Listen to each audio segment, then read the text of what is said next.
श्री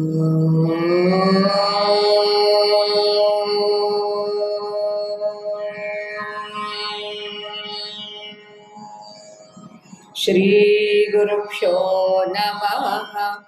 हरिः ओम्। जगद्गुरो नमस्तुभ्यं शिवाय शिवदाय च योगीन्द्राणां च योगीन्द्रगुरूणां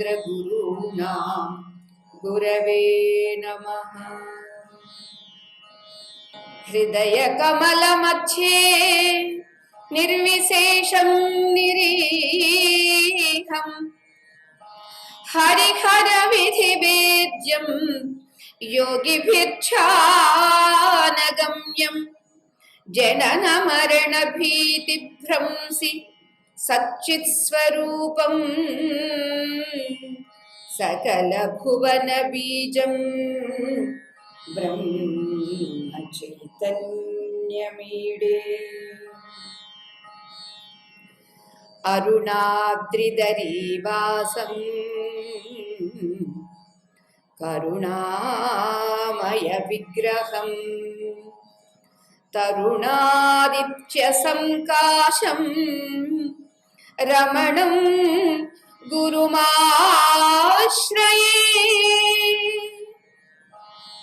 श्रीरमणं गुरुमाश्रये। ప్రియ దివ్యాత్మ స్వరూపులారా, ఉపదేశ సారం సత్సంగానికి స్వాగతం.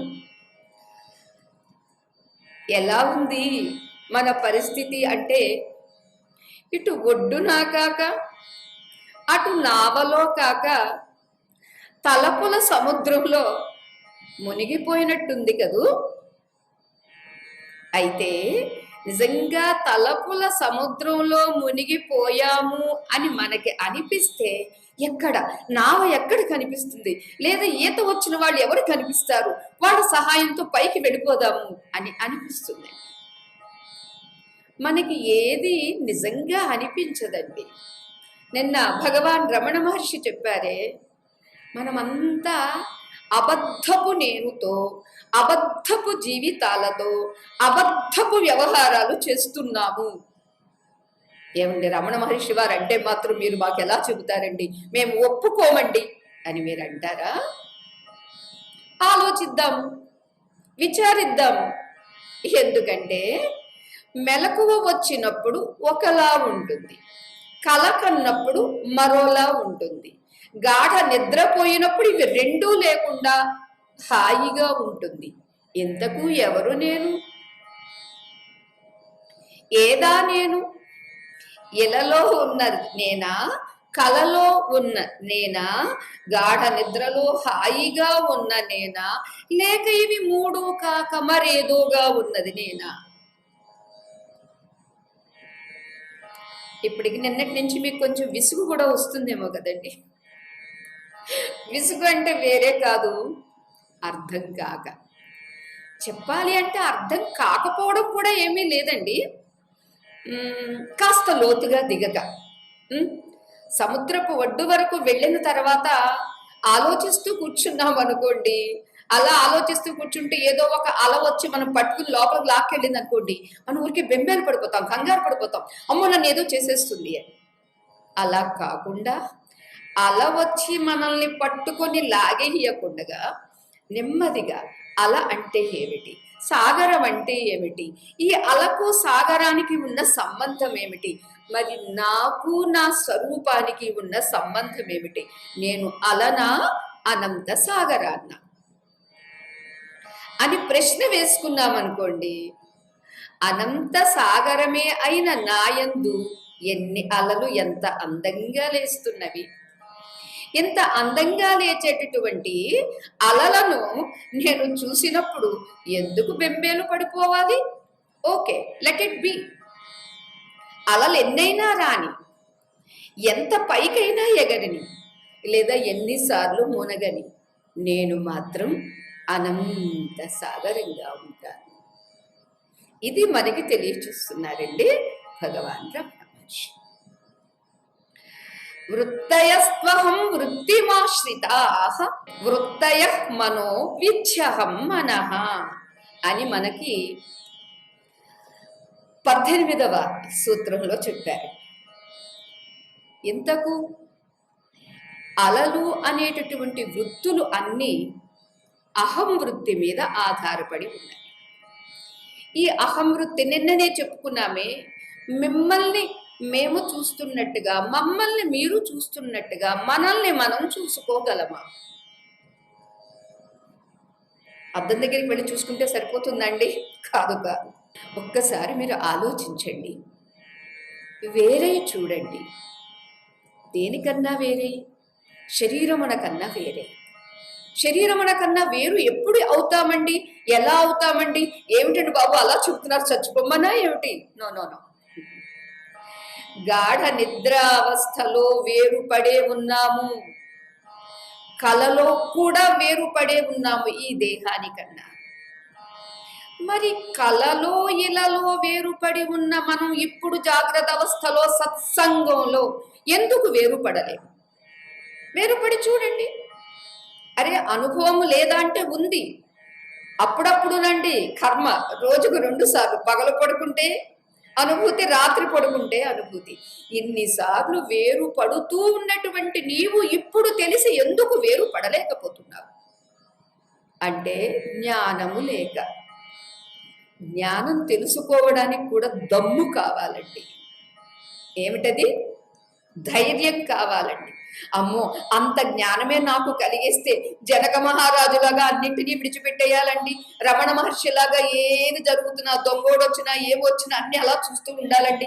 మరి నాకు ఇబ్బంది ఏమోని, నేను ఒక వ్యాపారిని, నేను ఒక గృహస్థిని, మీరంటే ఆశ్రమంలో ఉన్నారు, మీకు ఏదైనా ఇబ్బంది వస్తే కూడా మేమందరం ఉన్నాం, కానీ మాకొస్తే ఎవరున్నారండి అని మీకు అనిపించవచ్చు. కాదు కాదు. వేరుపడి ఉన్నప్పుడు దీనికి ఏదేది మీదకొచ్చినా దాన్ని తట్టుకునేటటువంటి శక్తి వస్తుంది. ఎలా వేరుపడడం?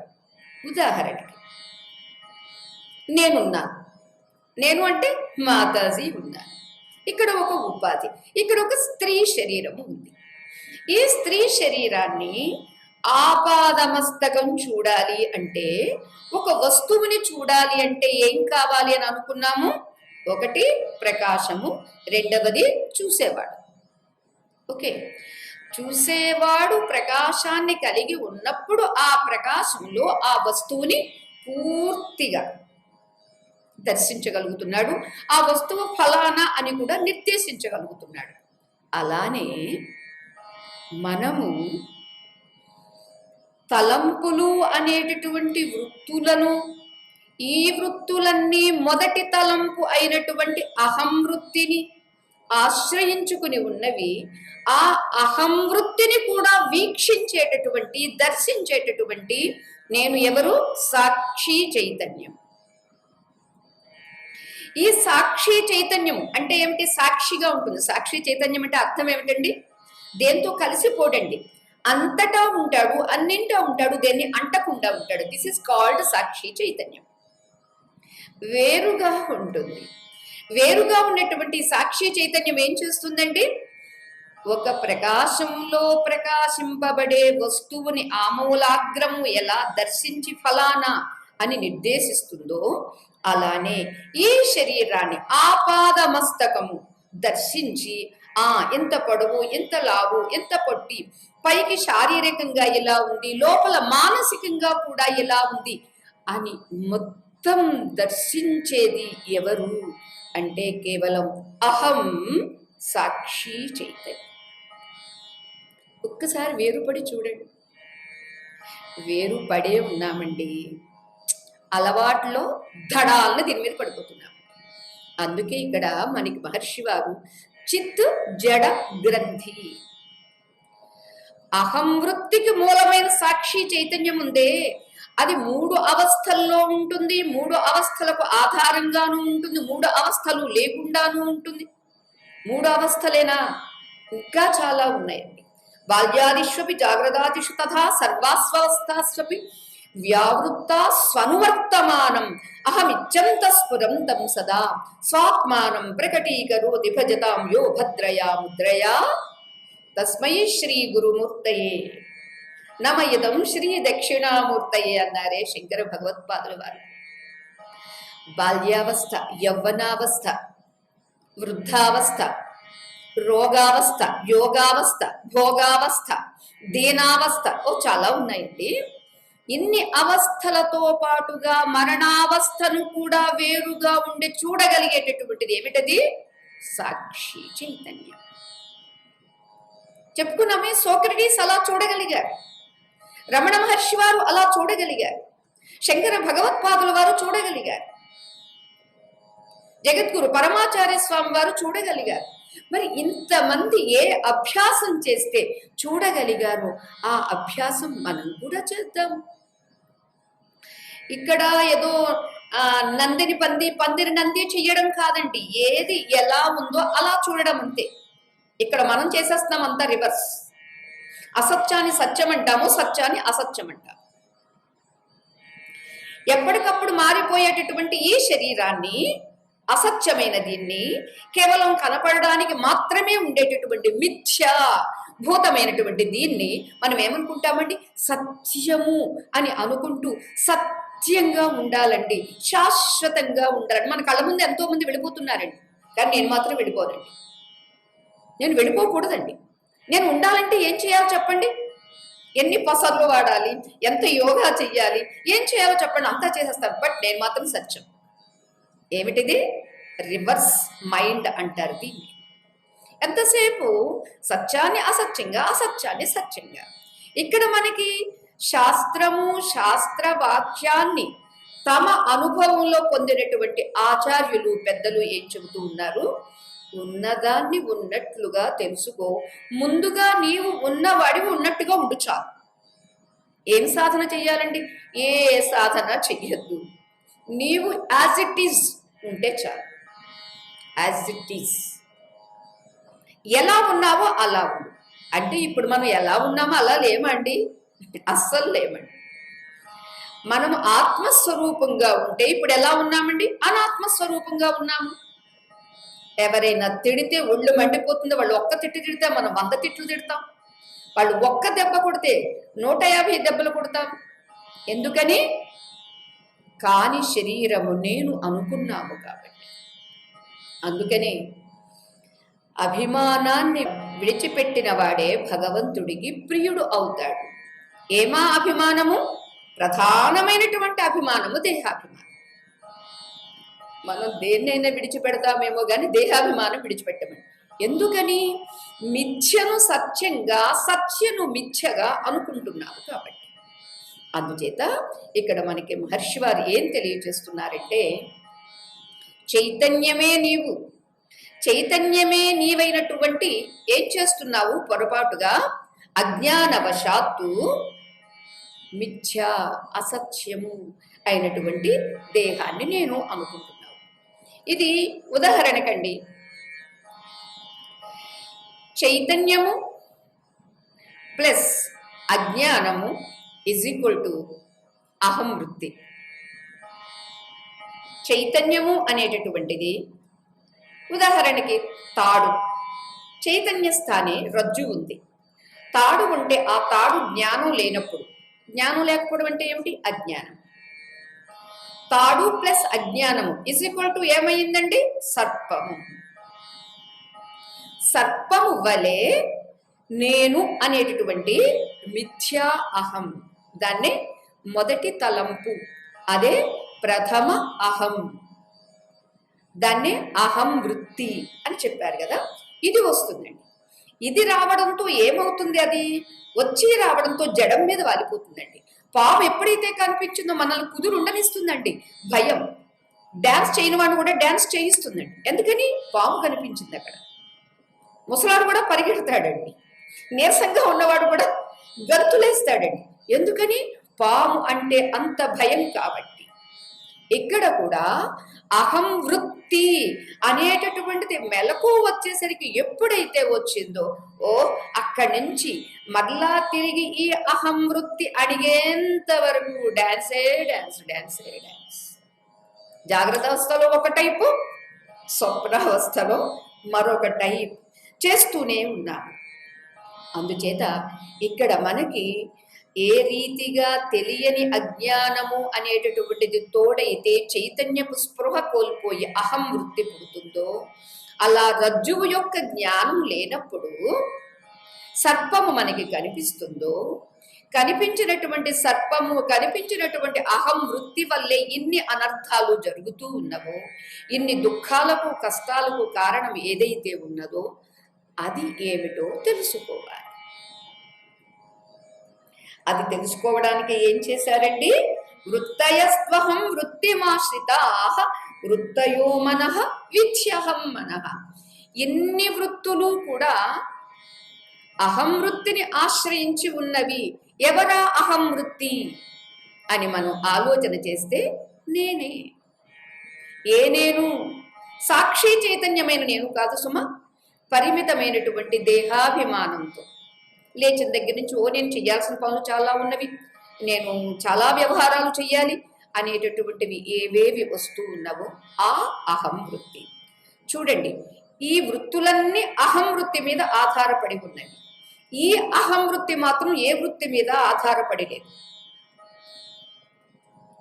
ఇది ఎలా ఉంది అంటే, ప్రపంచమంతా మిథ్య, బ్రహ్మ సత్యం అన్నారు కదండి. అందుచేత సాధనలో మీరు ఏం చేస్తున్నారు అని అంటే, ప్రపంచం మిథ్య అన్నారు కదండి, నాకు ఎదుట ఉన్న వాళ్ళందరినీ ఒక్కొక్కరిని కాదు కాదు కాదు అని తీసి పడేస్తూ ఉన్నానండి అని అన్నాడండి ఒక ఆయన. ఎంతమందిని తీసి పడేస్తావు? ఎంత కాలానికి తీసి పడేస్తావు? ఇంతమందికి మూలము ఎవరుంటే? నేనుంటే. నాకు మెలకు వచ్చిందండి, లేదా నేను పుట్టానండి. ఎవరో ఒక కవి అన్నాడే, నేను పుట్టాను ఈ లోకం పుట్టింది. అంచేత నేను ఎప్పుడైతే పుట్టానో ఈ ప్రపంచమంతా నాకు ఉందండి. నేను గిట్టాను, నాకే ప్రపంచం లేదు. అంచేత నేను పుట్టుట అనేది ఏదైతే ఉందో ఆ పుట్టిన నేను ఇది నిజం కాదు అని తెలిసి ఇప్పుడే ఆ అహాన్ని తీసి ప్రక్కన పెట్టేస్తే ప్రపంచము అనేదే లేనే లేదే. అటువంటిది నీవేం చేస్తున్నావు? ప్రపంచంలో ఉన్న ఒక్కొక్కటిని తీసి పాడేయాలని ప్రయత్నం చేస్తున్నావు. ఇది వృధా ప్రయత్నం. మరి దీనికి సింపుల్ మెథడ్ ఏమిటి? ఎప్పుడో విద్యాప్రకాశానందగిరి స్వామి వారు చెప్పారండి, అది ఇప్పటికీ గుర్తుంది. ఒక ఆయనకి కంటి జబ్బు వచ్చిందండి. ఆయన దగ్గరికి కళ్ళ డాక్టర్ గారు వచ్చారు. వచ్చి, రాజా మీ కంటికి వేరే ఏమీ లేదు, ఆకుపచ్చదనాన్ని చూస్తే సరిపోతుంది, మీరు ఆ ప్రయత్నం చేస్తే మీకు ఈ కంటికున్న రోగం పోతుంది అని చెప్పారు. సరే, ఆయన రాజుగారు కాబట్టి భటుల్ని పిలిచారు, మంత్రుల్ని పిలిచారు. అందరికీ ఏం చెప్పారంటే, నేను ఎక్కడ ఉంటే అక్కడ అంత ఆకుపచ్చదనంగా ఉండాలి అంటే భవనాలకి చెట్లు సరే ఎలాగో ఆకుపచ్చగా ఉంటాయి, భవనాలన్నింటికీ ఆకుపచ్చ రంగు వేసేయండి అని చెప్పారు. సరే, ఒక నెల రోజులు పోయిన తర్వాత ఈ వైద్యుడు మళ్ళీ తిరిగి వచ్చారండి. రాజుగారు ఎలా ఉన్నారు, కంటి సమస్య ఎలా ఉంది అని విచారించడానికి వస్తే ఎక్కడ చూసినా ఆకుపచ్చ రంగులు వేస్తూ ఉన్నారు. ఇంకా నెల రోజులు ఎక్కడైపోతుందండి, కొన్ని చోట్ల వేయడం అయ్యింది, ఇంకా వేస్తూనే ఉన్నారండి. ఆయన ఆశ్చర్యపోయాడు, ఏమిటిది వింతగా కనిపిస్తుంది అని డైరెక్ట్గా రాజుగారి దగ్గరికి వెళ్ళి, ఏంటి రాజా ఎలా ఉంది నీ కంటి పరిస్థితి అంటే, ఇదిగోనండి మీరు చెప్పింది ఇప్పుడిప్పుడే అమలు పెడుతున్నానండి, ఎక్కడెక్కడికి వెళుతున్నానో అక్కడక్కడల్లా రంగులు వేయిస్తున్నాను. పగపగా నవ్వారండి వైద్యుడు. అయ్యా ఎందుకు మీరు నవ్వుతున్నారు అని అంటే, రాజా నీవు ఎంత తెలివి తక్కువ వాడివని నేను అనుకోలేదయ్యా. ఆకుపచ్చ రంగు చూడమనంటే చూసే నీ కళ్ళకు ఆకుపచ్చ రంగు కళ్ళజోడు పెట్టుకుంటే సరిపోతుంది, అవునా కదా? అంతే తప్ప ఈ లోకానికి అంతటిగా ఆకుపచ్చ రంగు వేయిస్తాను అంటే ఎప్పటికయ్యాను? అసలు ఇది అవసరమా? ఇంత ఖర్చు, ఎంత శ్రమ, ఇంత సమయం 3 వృధా అయిపోతున్నవి. ఇది ఎందుకు మనం చెప్పుకున్నాము అంటే, ఎవరెవరినో మిథ్యా అనుకోవడం కాదండి. నేను పుడితేనే నాకు ప్రపంచం ఉంది, నేను కన్ను తెరిస్తేనే నాకు అంతా ఉంది. అంచేత పుట్టిన నేను, కన్ను తెరిచిన నేను, ఇది అంతా సత్యమా కాదా? దీనికి మూలమైనటువంటి మిథ్యాహం, అహం వృత్తిని కాస్త ప్రక్కకు పెడితే, లేదా ఆ అహం వృత్తికి ఆత్మాకార వృత్తి, బ్రహ్మాకార వృత్తి ఏమిటది? అహం బ్రహ్మాస్మి. నిర్వాణ షట్కంలో చెప్పారే, నచు ప్రాణ సంజ్ఞో న వై పంచవాయు న వా సప్తధాతు న వా పంచకోశ న వా పాణిపాదౌ న చోపస్థపాయు చిదానందరూప శివోహం శివోహం చిదానందరూప శివోహం శివోహం. నచ ప్రాణసంజ్ఞః, నాకు ప్రాణ అపాన వ్యాన ఉదాన సమానములనేటటువంటి ఏ ప్రాణము లేదు. నేను పంచప్రాణములు కాదు. నవై పంచవాయు, అంతేకాదు పంచ ఉపవాయువులు కూడా నేను కాదు. నచ ప్రాణ సంజ్ఞో నవై పంచవాయు నవా సప్తధాతు నవా పంచకోశ. మాంసము, రక్తము, ఎముక, చీము, మేధ అనేటటువంటి సప్త ధాతువులు ఏవైతే ఉన్నవో అవి కూడా నేను కాదు. నవా పంచకోశ, అన్నమయ, ప్రాణమయ, మనోమయ, విజ్ఞానమయ, ఆనందమయ కోశములు కూడా నేను కాదు. మరి ఎవరిని నేను అని మనం ఆలోచన చేస్తే, నవాక్పాణిపాదవు నచోపస్థపాయు, జ్ఞానేంద్రియములు నేను కాదు, కర్మేంద్రియములు కూడా నేను కాదు. మరి ఎవరిని? చిత్ ఆనంద రూప, చైతన్య ఆనంద స్వరూపమైనటువంటి శివత్వమే నేను, శివుణ్ణే నేను తప్ప శవం నేను కాదు. ఏదో ఒక రోజు శవం అయిపోతుంది ఈ శరీరం. ఏదుంటే ఈ శవం శివంగా ఉంది, అది నేను, అది గుర్తించు అని చెబుతున్నారు. అంచేత ఇక్కడ మనకి ఏ రీతిగా అతడికి కళ్ళజోడు పెట్టుకుంటే సరిపోతుంది అని వైద్యుడు చెప్పారో, ఇక్కడ మనం కూడా చేయాల్సింది ఏమిటంటే, నేను ఎవరో తెలుసుకుని శివోహం అనేటటువంటి జ్ఞానాన్ని పొంది ఉంటే, కలిగించుకుంటూ దానికోసమే అభ్యాసం చేస్తూ ఉంటే, ఎలా ఆకుపచ్చ కళ్ళజోడు పెట్టుకుని చూసిన వాడికి ప్రపంచమంతా ఆకుపచ్చగా కనిపిస్తుందో, అలా దృష్టిం జ్ఞానమయీం కృత్వా పశ్యేత్ బ్రహ్మమయం జగత్. ఎంత సులభంగా చెప్పారు. నీ దృష్టిని ఏ దృష్టిగా చేసుకోవాలి? జ్ఞాన దృష్టి. దివ్యం దదామితే చక్షు పశ్య మే యోగమైశ్వరం అన్నాడే శ్రీకృష్ణ పరమాత్మ అర్జునుడికి. నేను దివ్య చక్షువులు ఇస్తాను. ఆ దివ్య చక్షువులతో నా ఈ యోగాన్ని, నా ఈ ఐశ్వర్యాన్ని, నా ఈ విశ్వరూపాన్ని దర్శించు అర్జున. ఈ మాంసపు చక్షువులు కాదు. అందుచేత ఇక్కడ మనం పదే పదే శివోహం వెంటనే ఏం చేస్తుందండి?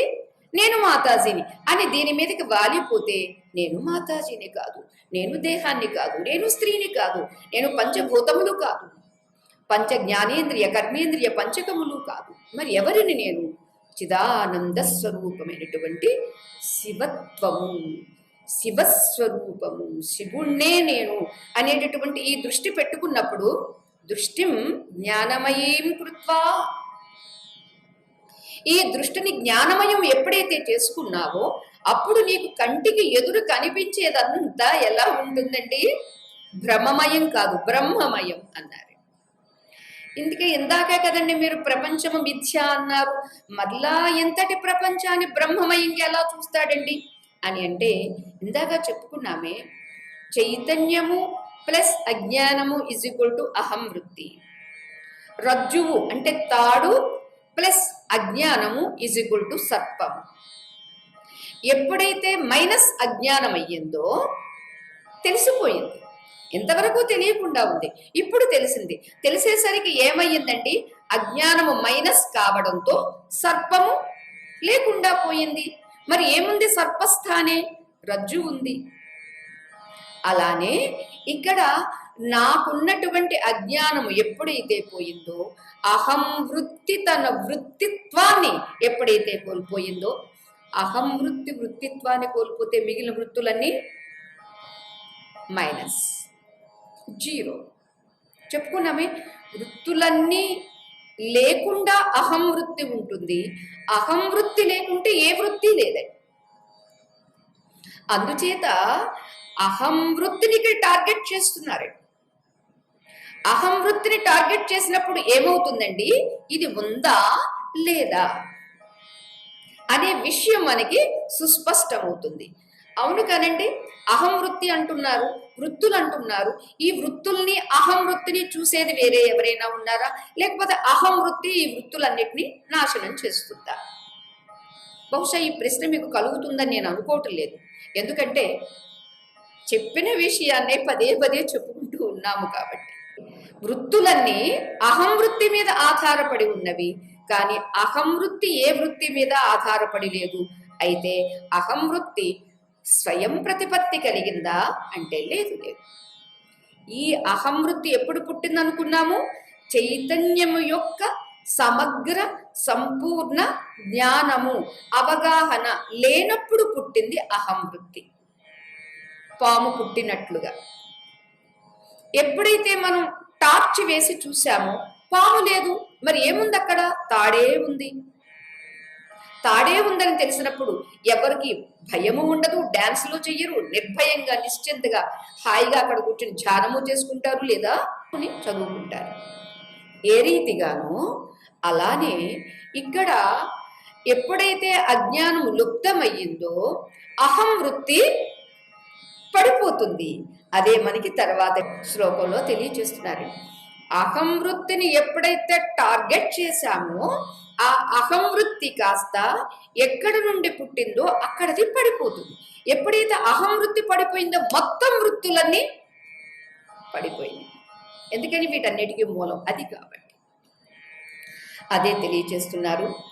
అహమయం కుతో భవతి చిన్వతః, అహమయం కుతో భవతి చిన్వతః, అయిపతత్యహం నిజ విచారణం, అయిపతత్యహం నిజ విచారణం. అహం అయం కుతః భవతి చిన్వతః, అయి పతతి అహం నిజ విచారణం. ఏమిటి దీని అర్థము అంటే, ఇంతవరకు శరీరం మీద వాలిపోయి నేను, నా వాళ్ళు, నావి, నా వాళ్ళకి నావికి మూలం ఏమిటండి? నేను. నేను అని ఎందుకు అనిపిస్తుందండి? అజ్ఞానం. ఈ అజ్ఞానాన్ని మనం కాస్త గురూపదేశం ద్వారా, మహాత్ముల యొక్క అనుగ్రహం ద్వారా ఎప్పుడైతే ఆ అజ్ఞానము ఏమిటి, దేని పట్ల నాకు అజ్ఞానం, తాడు పట్ల అజ్ఞానం వల్ల పాము పుట్టింది. చైతన్యము యొక్క ఏది సచ్చిదానంద పరబ్రహ్మమైనటువంటి ఆ తత్వం పట్ల నాకు అజ్ఞానం ఉంది కాబట్టి అహం వృత్తి, అహం వృత్తితో దేహాభిమానము, ఇక వస్తు అభిమానము, బంధు అభిమానము, ద్రవ్యాభిమానము చాలా పుడుతూ వచ్చింది. అంచేత ఎన్ని పుట్టడానికి కారణమైనటువంటి ఈ దేహాభిమానం ఏం చేస్తే పోయిందండి? జ్ఞానం కలిగితే పోయింది. ఏ జ్ఞానం కలిగితే పోయింది? నిజ స్వరూప జ్ఞానం కలిగితే పోయింది. నిజ స్వరూప జ్ఞానం అప్పుడు అసలు ఏమీ లేదా అంటే ఉంది. దృష్టాంతంలో మనం పాము కనిపించడం మానేసింది, తాడు కనిపించింది. దాష్టాంతికంలో ఏమిటి? పరిమితమైనటువంటి ఈ దేహముతో పాటు మనస్సు, బుద్ధి, ఇంద్రియాలు, రాగము, ద్వేషము, కామము, క్రోధము, ఇలా చాలా రకరకాలు పుట్టుకొచ్చినవే. ఇవన్నీ కూడా ఎప్పుడు పోతున్నవండి? వివేకము అనేటటువంటి టార్చ్ వేసి చూసినప్పుడు ఆ ప్రకాశం ద్వారా నేనెవరో నాకు తెలుస్తుంది. అదే విషయాన్ని అయం అహం అన్నారండి. ఇంతవరకు నేను నేను అనుకున్నటువంటి ఈ అహం కాస్త ఈ నేనుగా వచ్చిందండి. ఈ నేను అని ఎప్పుడంటాము? నాకన్నా వేరుగా ఉన్నదాన్ని ఇదిగో ఈ పుస్తకము, ఇదిగో ఈ పెన్ను అని అంటాము. అలానే చూడండి, ఈ దేహమే కదండి, ఈ అహం ఏమిటది? పరిమితమైనటువంటి అహం సుమ. పరిమితమైనటువంటి అహమే తప్ప సాక్షి చైతన్యమైనటువంటి అహం కాదు. పరిమితమైనటువంటి అహంకారణంగానే మనస్సు, తలంపులు, సమస్యలు ఇన్ని పుడుతూ ఉన్నవి. కాబట్టి ఈ అహము అనేటటువంటిది కుతో భవతి, ఎక్కడ నుండి పుట్టింది? చిన్వతః, విచారణ చేసినట్లయితే. విచారణ చేస్తూనే ఉన్నాం కదా. విచారణ చేసినప్పుడు అయం అహం కుతః భవతి, ఈ నేను ఎక్కడ నుండి పుట్టింది? మీరందరూ కూడా సమాధానం చెప్పేయచ్చు.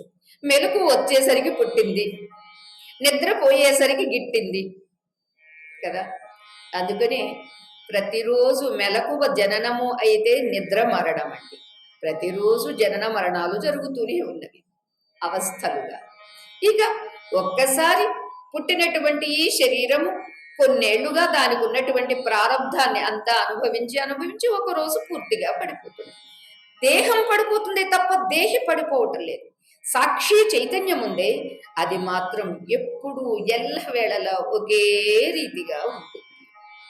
ఇదిగో ఆ స్థితిని మనం గుర్తించడం కోసమని అయం అహం కుతః భవతి ఇది చిన్వతః, ఈ అహము అనేటటువంటిది ఎక్కడ నుండి పుట్టింది అని వివేకిస్తే, అయి నిన్న మనం చెప్పుకున్నాము ఓయి అని, దానికి మరొక అర్థం అహో, ఓహ్ అని అంటామే మనం ఇంగ్లీష్లో. వండర్ఫుల్గా, ఒక ఆశ్చర్యార్థకంగా. అదే ఇక్కడ చెబుతున్నారు. అయి అహో అహం పతతి.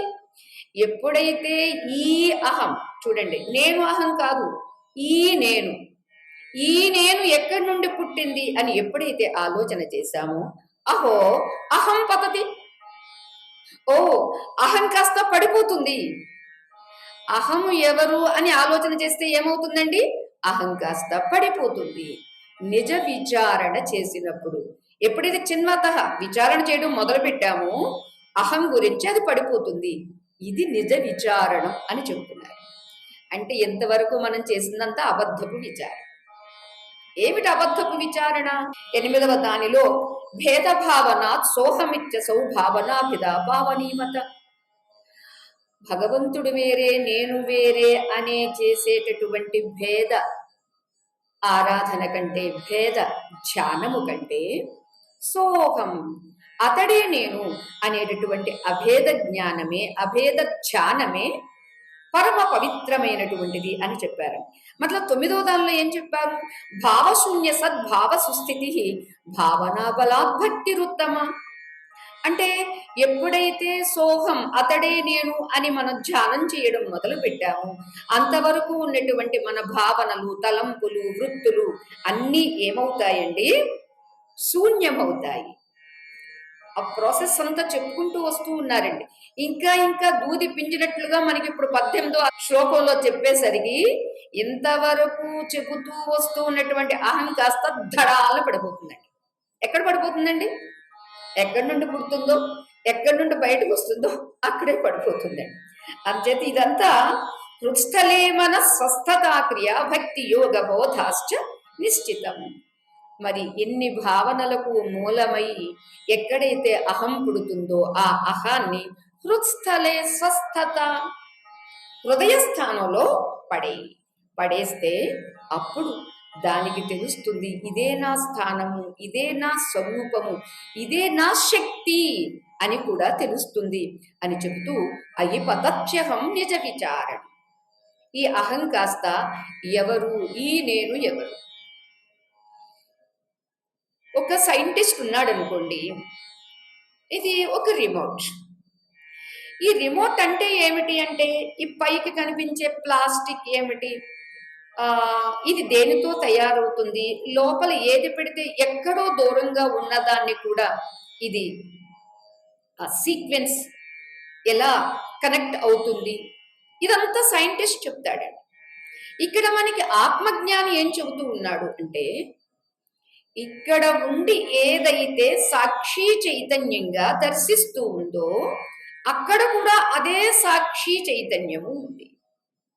అందుచేతనే అక్కడ ఇక్కడ కూడా ఒకే ప్రకాశం ఉండబట్టి, బహుశా ఒక సైంటిస్ట్ కనుగొన్నటువంటి ఒక విజ్ఞాని అక్కడ ఇక్కడ ఉన్నటువంటి దాన్నే బేస్ చేసుకుని చేసి ఉంటాడే తప్ప వితౌట్ ఎనీ బేస్ ఎవడో కూడా చెయ్యలేడండి.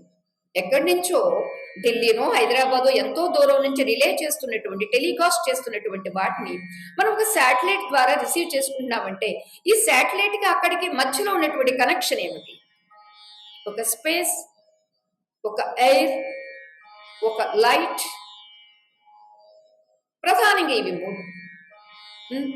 ఎందుకంటే జలము పృథ్వీ అని వచ్చేసరికి అవి శబ్దస్పర్శ రూపరసగంధములు ఉన్నవి, జలానికి శబ్దస్పర్శ రూప రసములు వరకు ఉన్నవి.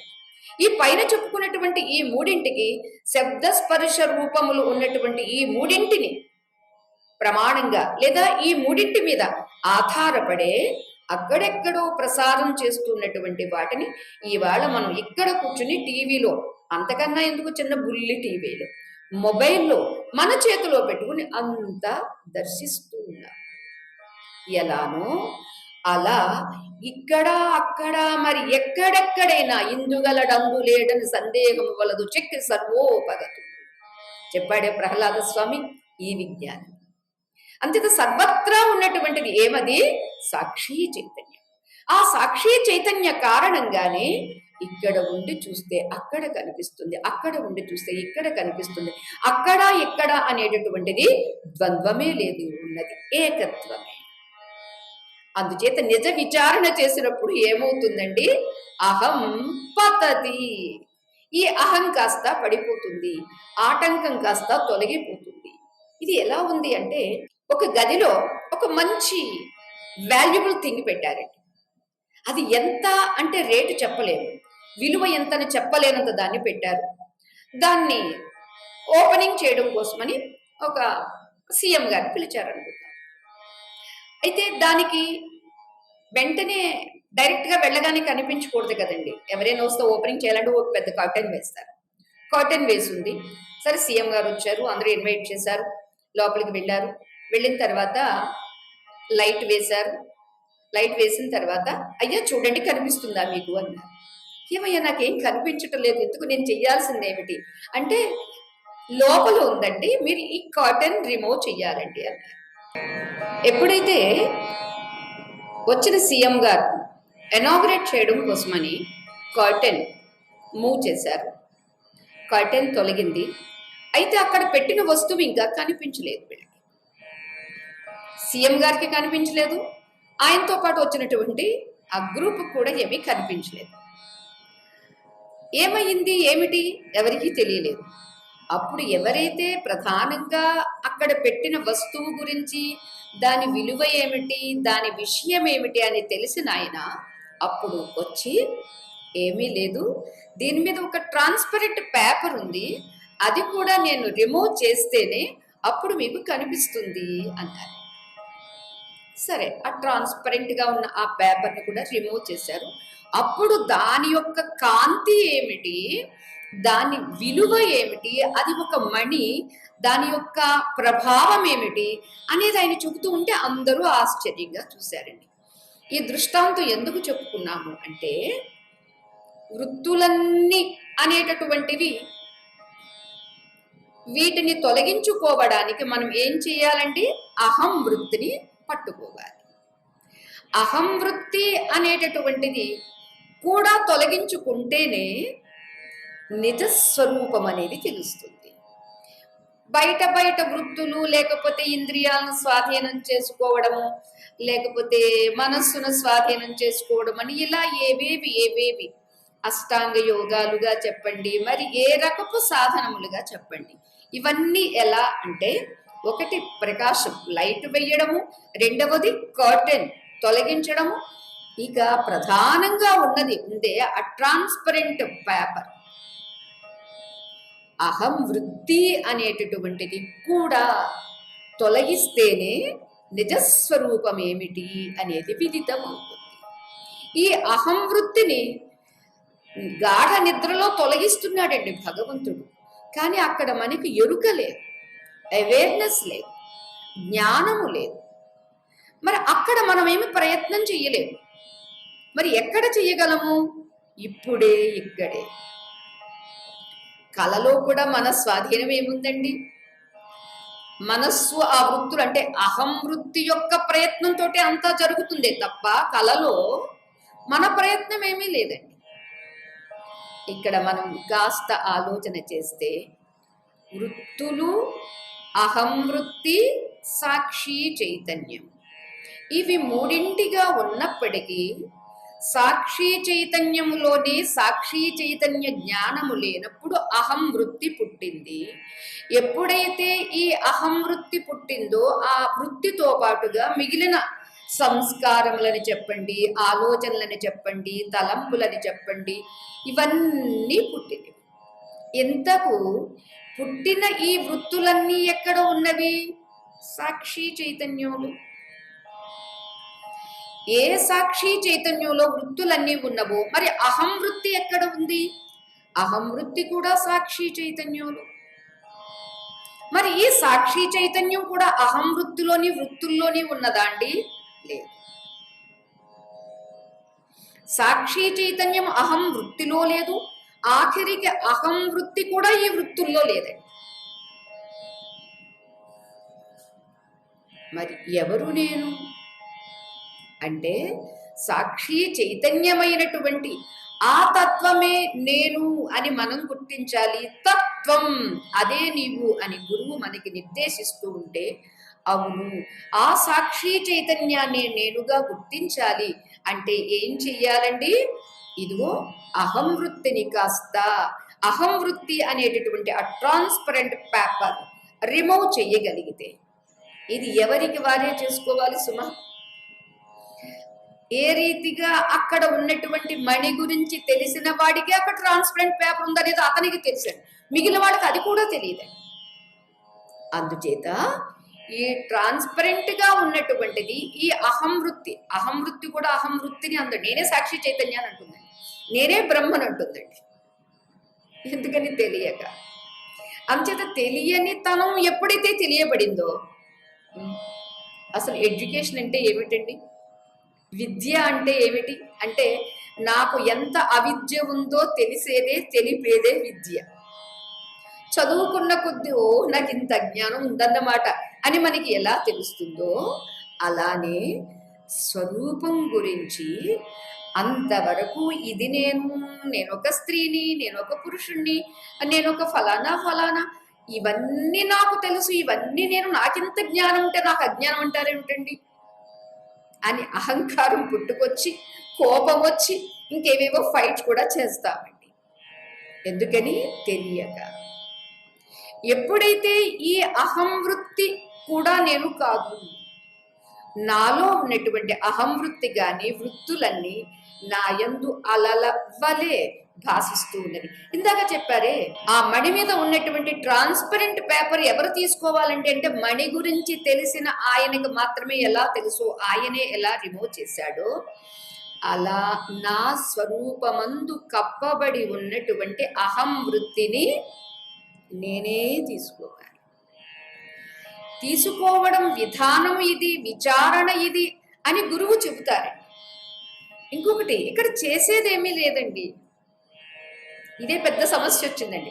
చేసేదైతేనండి ఈ పాటికి చేసి చూపించేయమంటే మనమన్నా చేసేస్తాం, మన వాడితోటన్నా చేయించేస్తామండి. చేసేది కాకపోవడం వల్ల పెద్ద సమస్య వచ్చిందండి. మరి ఇదేంటండి? చేసేది కాదు, కేవలం తెలుసుకోవడం, కేవలం విచారణ. ఆ విచారణ కోసమే కదండి. అలా ఉండిపోతే శరీరము ఏమైపోయినా తెలియని స్పృహలో ఉండి సత్యమేమిటో తెలుసుకున్నారు. నిజ స్వరూపానుభూతిలో ఓలలాడుతూ ఉన్నారు. రమణ మహర్షి వంటి మహానుభావులు ఎందరో. అందుచేత ఎవరి విచారణ వారే చేసుకున్నప్పుడు ఎవరి ఆ అహం వృత్తి అనేటటువంటి పేపర్ను కూడా వాళ్ళే దాన్ని తొలగించుకోవడం. ఇది ఉదాహరణగా చెప్పడమే తప్పకుండా అక్కడ నిజంగా ఏదో ట్రాన్స్పరెంట్ పేపర్ లాంటిది ఏమీ లేదండి.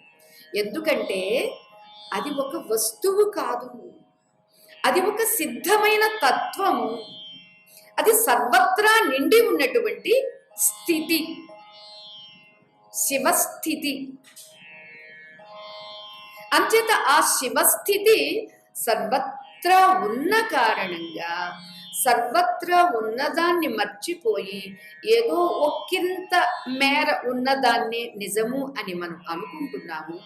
అది కాక ఈ అహం ఎక్కడి నుండి పుట్టింది? ఈ అహం అన్నప్పుడు మీరు క్యాచ్ చేసి ఉండాలి. ఈ రిమోట్ అని అన్నట్లుగానే ఈ అహం అనేటటువంటిది ఎక్కడి నుండి పుట్టింది? కుతో భవతి చిన్మత. ఎప్పుడైతే విచారణ చేశామో అహో పతత్యహం, అహం కాస్త పడిపోతుంది. ఎప్పుడైతే అహం పడిపోయిందో ఇక మిగిలి ఉన్నటువంటిది ఏమిటండి? అదే పరం, అదే స్వరూపం, అదే సత్యం, అదే నిత్యం.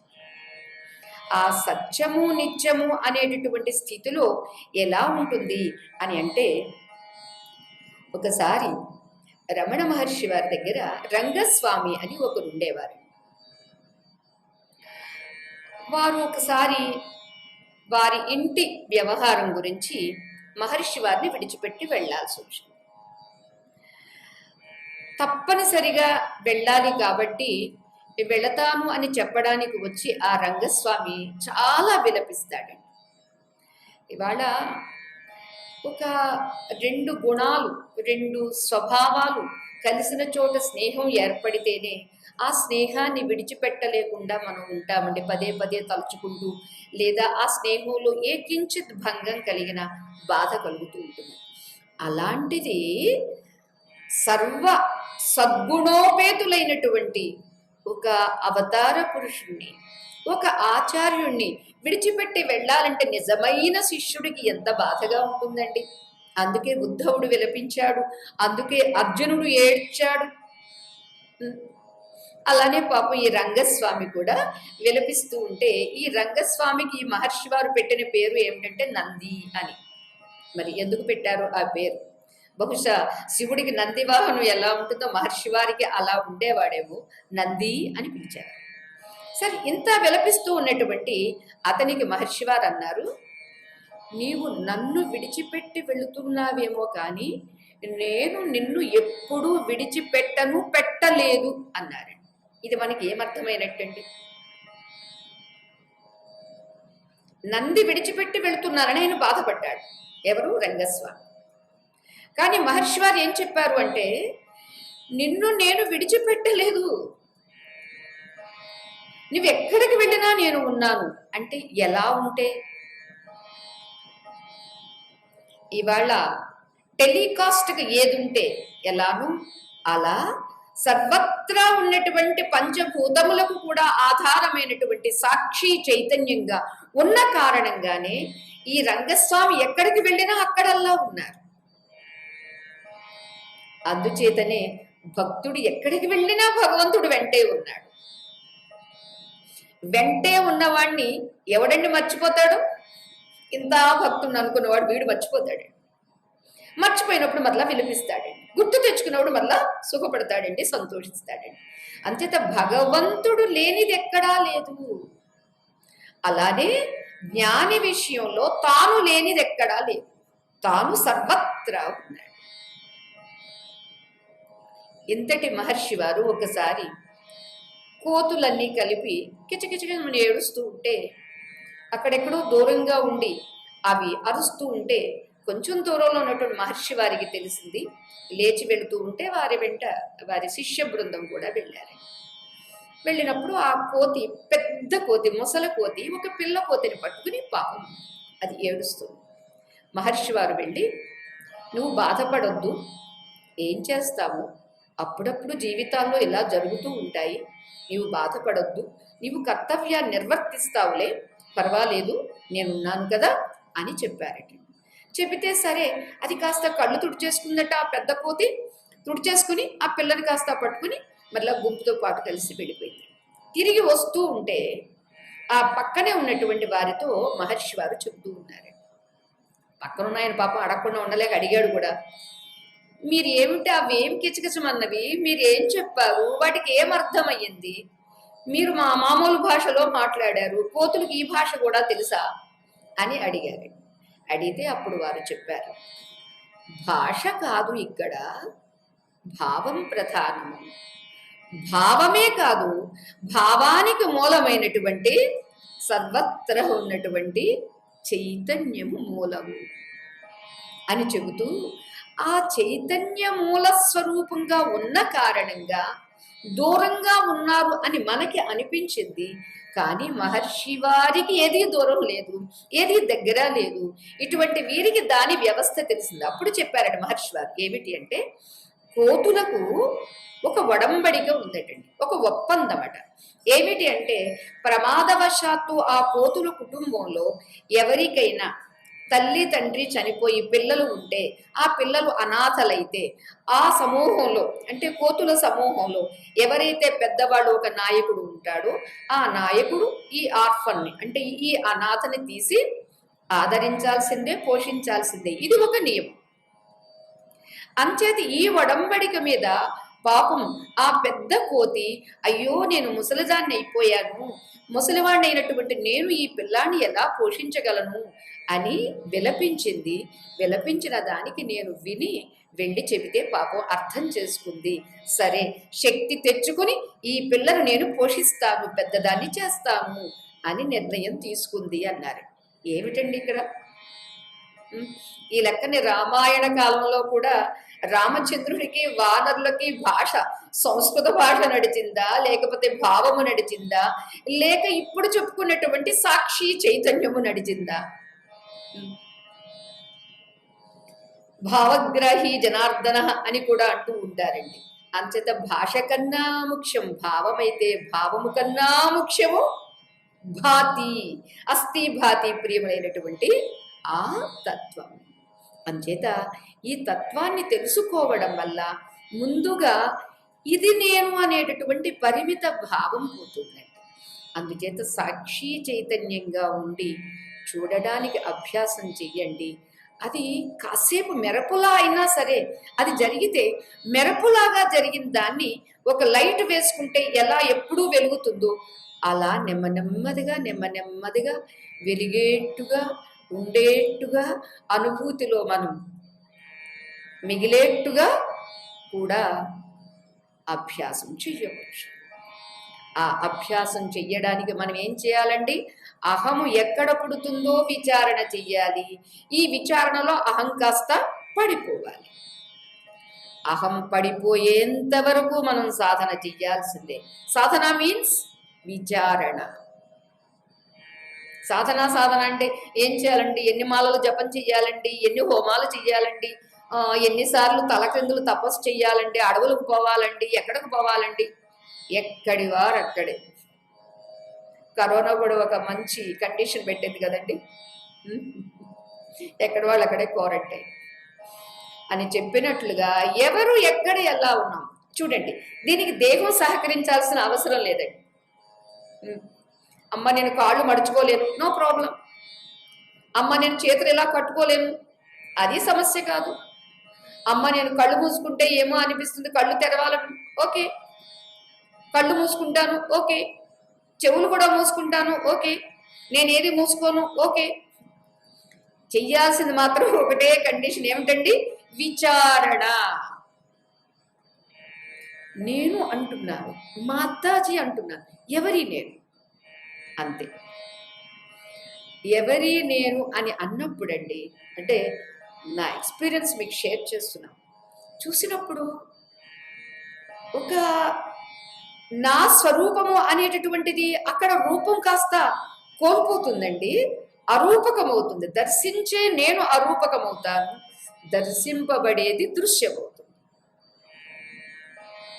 ప్రకాశానికి రూపమని చెప్పగలమా అండి? కాంతికి ఏ రూపమని మనం చెప్పగలము? అందుకే మీరంతా ప్రతిరోజు సూర్య కాంతిని, అంటే ఉదయం వేళ సూర్య భగవానుడికి నమస్కారం చేసి, నేను ప్రకాశమయమైనటువంటి సూర్యుడిని, జ్ఞాన సూర్యుడిని, చైతన్య సూర్యుడిని అని అదే అనుభూతిలో నిలిచి ఉండడు. నాకు శరీరము లేదు, మనస్సు లేదు, బుద్ధి లేదు, అసలు ఏ అవయవము లేదు, నేను నిరవయవుణ్ణి, కేవల ప్రకాశ స్వరూపాన్ని అని అనుకోండి. ప్రకాశ స్వరూపము అనేటటువంటి ఈ సుస్థిర నిర్ణయంలో ఏమవుతుంది అంటే రూపభావన పోతుంది. మనకి ఇప్పుడు పుట్టినప్పటి నుంచి దేహభావన, నిజంగా ఈ దేహభావన కూడా అంటే పుట్టినప్పుడు ఎంత ఉందండి, కానీ ఇప్పుడు ఎంత పెరిగిందండి, రోజు రోజుకి ఎలా మారిపోతుందండి. ఎవరైనా తెలివైన వాడు మారిపోతున్నదాన్ని నేను అనుకుంటాడండి? తెలివి తక్కువ వాడే అనుకుంటాడు. ఇప్పుడు మనం తెలివి తక్కువ వాడమా తెలివైన వాడమే మనమే నిర్ణయించుకోవాలి. అంచేత మారిపోయేదాన్ని నేనని పట్టుకుని వేలాడడం ఏమిటండి? మారంది ఏదో ఉంటే ఇది ఎంత మారినా ఇలా దీని యందు మనకి ఆ స్థితి ఉంది. అంచేత మారనిదేదో అది నేను, మారేదేదో ఇది నేను కాదు.